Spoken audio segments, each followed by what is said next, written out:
1. ताप उतरण्यासाठी घरगुती रामबाण उपाय म्हणजे कांद्याचा रस काढून पोटाला, पाठीला, तळहाताला आणि पायाला लावावा. याने ताप लगेचच उतरेल. 2. झोपताना बेंबीत अथवा नाभीमध्ये तूप घातल्यास शरीरातील अतिरिक्त उष्णता बाहेर पडते. त्यामुळे चेहऱ्यावर येणारे पिंपल्स, फोड हे देखील समूळ नष्ट होतात. 3. तुम्हाला नेहमी पित्ताचा त्रास होत असेल तर चवीला आंबट फळे खाण्याऐवजी चवीला गोड असणारी फळे खावीत. 4. अनोशापोटी कांद्याचा रस प्यायल्याने शरीरातील साखरेची पातळी कमी होते. मधुमेह असणाऱ्या व्यक्तींनी हा उपाय जरूर करावा. 5. जर तुमचा माथा ठणकत असेल तर लवंगाचे तेल लावावे.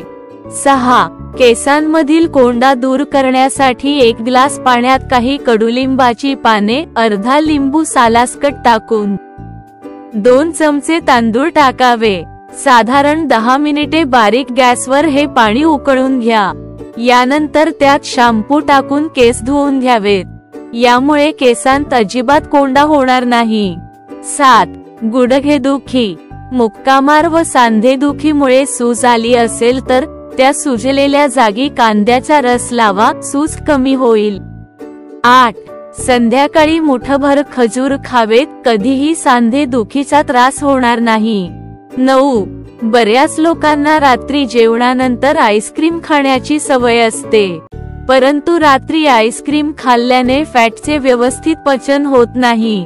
परिणामी वजन वाढी सारख्या समस्या निर्माण होतात. 10.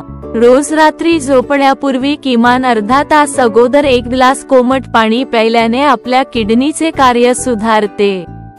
11. दह्यामध्ये दुधापेक्षा 15 पट जास्त कॅल्शियमचे प्रमाण असते. 12. नियमितपणे दही खाल्ल्याने अशक्तपणा देखील दूर होतो. 13. शिळ्या तोंडी जर आपण दही खाल्ले तर शरीरात रक्त तयार होऊ लागते.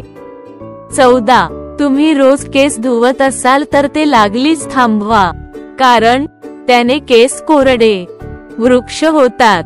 तसेच केस कोरडे पडल्याने केस गळती देखील चालू होते. 15. दररात्री झोपण्यापूर्वी 1 ग्लास कोमट पाणी पिल्याने चेहऱ्यावर छान चमक येते. 16. जखम होऊन सूज आली असेल तर कांदा जाळून त्यात थोडी हळद मिसळून जखमेवर लावा, सूज कमी होते. 17. लिंबू, भेंडी, बदाम, अक्रोड आणि ताजी फळे यांचा आहारात आवर्जून समावेश करायला हवा. तसेच रोज सकाळी 20 मिनिटे व्यायाम केल्याने आपले हृदय मजबूत राहते. 18. रोज झोपताना चेहऱ्यावर गुलाब पाणी लावून झोपा, चेहरा नेहमी सुंदर आणि तरुण राहील. 19. रोजच्या आहारात मुठभर शेंगदाण्याचा समावेश करावा. शेंगदाण्यामध्ये दुधापेक्षा जास्त प्रमाणात पोषक तत्व आणि अंड्यापेक्षा दुप्पट प्रोटीन आढळते. तसेच बदाम सारखे पोषक तत्व असतात आणि याच्यामुळे शेंगदाण्याला गरिबांचा बदाम असे देखील म्हटले जाते. 20. पोटात जंत झाली असल्यास थोडे तांदूळ भाजून पाण्यात रात्रभर भिजत ठेवा व सकाळी ते पाणी गाळून पिल्यास पोटातील जंत तात्काळ मरतात. 21. तुम्हाला पित्ताचा त्रास असेल तर एका टबमध्ये थोडे थंड पाणी आणि मीठ टाकून त्यात 10 मिनिटांसाठी पाय बुडवून ठेवा. शरीरातील उष्णता कमी होऊन पित्ताचा त्रास कमी होईल. 21. आल्याचे पाणी हे आरोग्यदायी मानले जाते. आल्याच्या पाण्याचे सेवन केल्याने रक्त शुद्ध होते आणि त्वचेची चमक वाढते.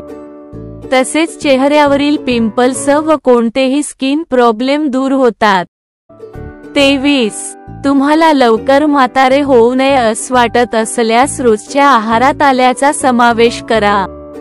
24. लसूणचा चहा प्यायल्याने चेहऱ्यावरील सुरकुत्या कमी होऊन चेहऱ्यावर तेज येते. 25. तुमचा घसा दुखत असल्यास, आवाज बदललेला वाटत असल्यास किंवा कंठातून कर्कश आवाज येत असल्यास रात्री झोपायला जाण्यापूर्वी 1 वेलची चघळून खावी. याने आवाज सुधारण्यास मदत होते. 26. जर तुम्हाला भूक लागत नसेल तर कोमट पाण्यामध्ये काळी मिरी पूड, मीठ आणि थोडा लिंबाचा रस एकत्र मिक्स करून घ्या. याने तुम्हाला चांगली भूक लागेल. 27. सर्दी झाली असेल तर भीमसेन कापूर लावा, तसेच पाण्यात आले टाकून उकळून घ्या व त्या पाण्याची वाफ घ्यावी. आराम मिळेल. 29. ज्यांना थायरॉइडची समस्या आहे अशा व्यक्तींनी फास्ट फूड पासून पूर्णपणे दूर राहावे. अशा अन्नात मोठ्या प्रमाणात फॅट्स, मीठ आणि कॅलरीज आढळतात, जे थायरॉइडसाठी बिलकुलही चांगले नाही. 30. दिवसभर फ्रेश राहण्यासाठी आणि शरीराची ताकद वाढवण्यासाठी मोड आलेले मूग व हरभरा यात किंचित काळी मिरी पूड, किसलेले आले, चवीनुसार थोडेसे सैंधव मीठ आणि लिंबू पिळून सकाळी नाश्त्यामध्ये खाल्ल्याने आपल्या शरीराची ताकद वाढते.